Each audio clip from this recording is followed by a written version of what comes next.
किसान का समर्थन कर रहे और तो ये विधायक समर्थन भी नहीं कर रहे हमारा।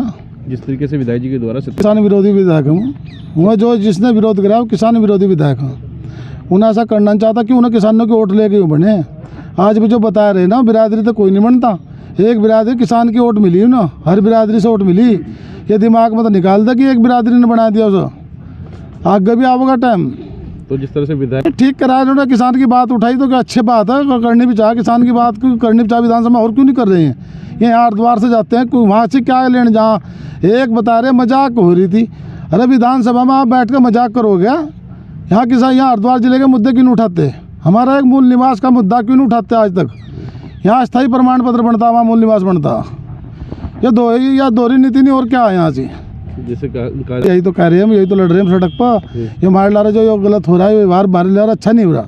यहाँ पहाड़ का अलग हो रहा है और प्लान का अलग हो रहा, एक होना चाह। तो यूसी देखेंगे क्या होगा। हम ज़्यादा यूसी पीसी के चक्कर में नहीं पड़ते, क्या आन दो, देखेंगे क्या होगा। हमें भी पता नहीं लग रहा सही क्या है, कि पढ़ा नहीं सही क्या आयो।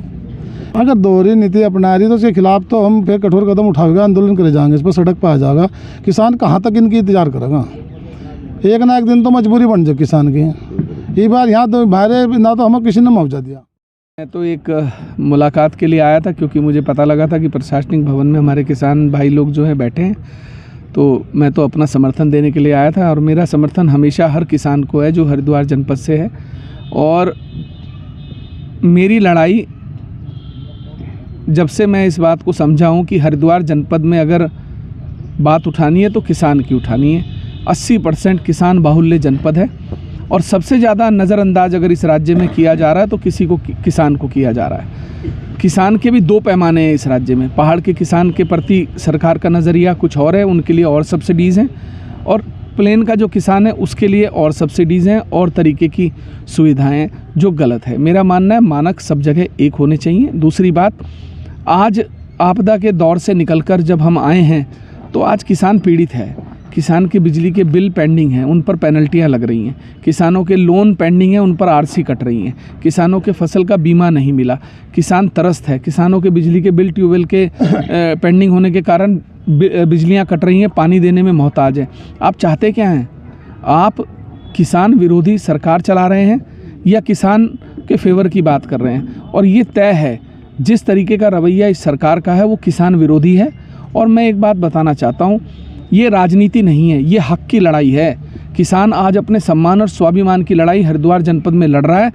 और मैं ये बता देना चाहता हूँ कि आज नहीं तो कल ये किसान आपको सबक ज़रूर सिखाएगा, क्योंकि जो आदमी दिन रात तपती धूप में और मिट्टी में अपने को डुबोकर, अपने को तपाकर मेहनत करता है, वो फिर सड़क पर भी जब आंदोलन करता है तो वो भूखे पेट भी 24 घंटे 48 घंटे रह लेता है।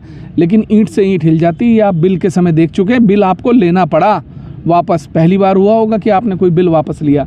तो मैं ये कहना चाहता हूँ, हमारी कुछ मांगे हैं जिनका मुख्यमंत्री जी ने हमें सदन के अंदर स्वयं खड़े होकर आश्वासन दिया था।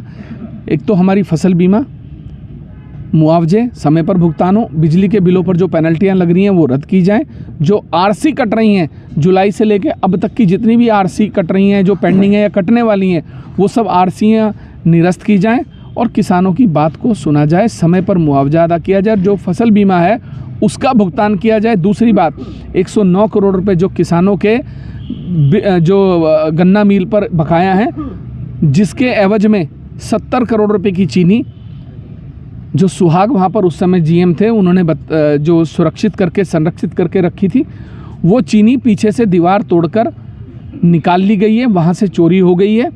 जो किसानों उसके बदले में जो लोन लिया था उन्होंने सहकारिता बैंक से, वो लोन भी ये लोग हजम कर गए हैं। आज की डेट में कोई भी किसी भी समय ये फैक्ट्री छोड़कर भाग सकते हैं या फैक्ट्री को ये लिक्विडेशन में लेके जा सकते हैं। अगर ये एनसीएलटी में लिक्विडेशन में चली गई तो किसान बर्बाद हो जाएगा। किसान की आत्महत्या की जिम्मेदार ये सरकार होगी। मैं ये जानना चाहता हूँ कि आज तक आपने इकबालपुर शुगर मिल के मालिकों को गिरफ्तार क्यों नहीं किया? अगर कोई मामला न्यायालय में लंबित था और न्यायालय में आपने अंडरटेकिंग दी हुई थी और आपने कहा था कि ये हमने 70 करोड़ रुपए की चीनी स्टॉक में रखी हुई है, ये हमारी गारंटी है, वो गारंटी की चीनी कहाँ गई? आपने माननीय न्यायालय को अब तक अवगत क्यों नहीं कराया?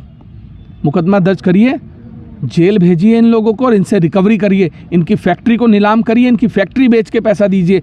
आप ये बताइए 50 करोड़ रुपए का मुआवजा जो मिलने वाला है उनको, जो उनकी रेल ट्रैक के लिए ज़मीन का अधिग्रहण हुआ है, क्या भरोसा है कि वो पैसा आते ही वो किसानों को बांटेंगे, वो भाग नहीं जाएंगे? इस बात के लिए उनसे बॉन्ड जमा कराए जाएं कि जो भी मुआवजा उनको किसी भी ज़मीन का मिलेगा वो सबसे पहले किसानों का भुगतान करेंगे, उसके बाद कोई अन्य खर्च करेंगे। दूसरी चीज़, अगर मिल नहीं चल पा रहा तो मिल बेच दीजिए, बेच के किसानों के पैसे दीजिए और गन्ना किसी दूसरे मिल के साथ अटैच कराइए। ये करना पड़ेगा, लेकिन आप करना नहीं चाहते क्योंकि आपकी इच्छा शक्ति नहीं है। किसान आपके लिए बहुत महत्व नहीं रखता इस राज्य में, जो बड़ा दुखद है। 100 रुपये विधायक जी, जिस तरीके और पंजाब में बिजली मुफ्त है, उत्तर प्रदेश में मुफ्त है, वैसे किया जाए। हरिद्वार जिले का, मैं फिर कहना चाहता हूँ, ये लोग सब किसान विरोधी हैं, आप लोग समझ नहीं पाए।